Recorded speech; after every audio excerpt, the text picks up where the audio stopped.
यात शिवसेनेचे माजी आमदार सुभाष भोईर हे भाजपमध्ये प्रवेश करणार असल्याची चर्चा रंगली आहे। काल मुख्यमंत्री देवेंद्र फडणवीस हे ठाणे जिल्ह्यात सभेला आले होते। यावेळी मुख्यमंत्र्यांच्या स्वागतासाठी सुभाष भोईर सुद्धा उपस्थित होते।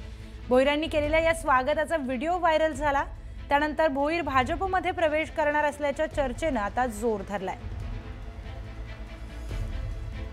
तर शिवसेनेचे माजी आमदार सुभाष भोईर हे भाजपमध्ये प्रवेश करणार असल्याची चर्चा रंगली आहे। चर्चा रंगण्याचं कारण असं की काल मुख्यमंत्र्यांची ठाण्यामध्ये सभा होती आणि या सभेला मुख्यमंत्र्यांच्या स्वागतासाठी माजी आमदार सुभाष भोईर हे उपस्थित होते। त्यामुळे तो व्हिडिओ व्हायरल झाला आणि त्यानंतर ते प्रवेश करणार का भाजपमध्ये अशी चर्चा सुरू झाली। या संदर्भात आपण अधिकची माहिती घेऊयात आपले प्रतिनिधी प्रदीप भणगे यांच्याकडून।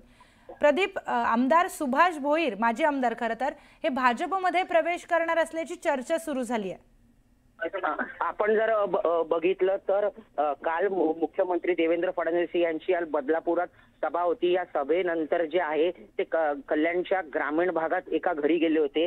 याच घरीमध्ये त्यांचं मुख्यमंत्री स्वागत करण्यात आलं। या स्वागताच्या इकडे शिवसेनेचे माजी आमदार सुभाष भोईर हेही उपस्थित होते।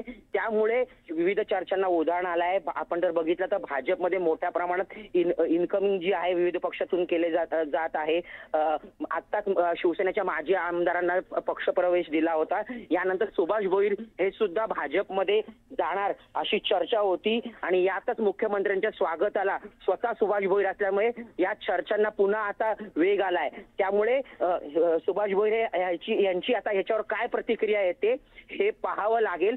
जर सुभाष भोईर यांनी प्रवेश केला तर ठाकरे गटाला हा फटका पडू शकतो।